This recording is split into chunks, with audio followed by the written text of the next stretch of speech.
अनि त्यही भएर यो ल guys welcome to our new blog. आजको हाम्रो किचन हो हैन। यहाँ चाहिँ हाम्रो खानाहरू पाक्छ पुरै हैन। यता हाम्रो गार्डनहरू जस्तै भयो, यो फुलहरू छ हैन। अनि यो हाम्रो इन्ट्रान्स भयो गाइज। अनि इन्ट्रान्समा हैन यो चाहिँ हाम्रो मिटिङ एरिया यानि कि लिभिङ हल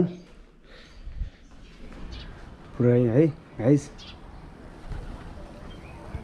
सो मेरो स्कुटी त्यहाँ छ गाइज। अनि त्यही भएर यो यसलाई लोकन्थली चोकमा छ र यो चाहिँ हाम्रो मेन डाइनिङ हल भयो पुरै। अनि त्यसपछि यो चाहिँ हाम्रो किचन भयो हैन।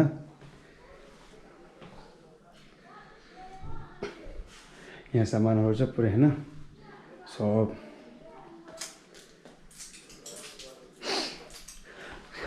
अनि यो चाहिँ हाम्रो डाइनिङ एरिया भयो।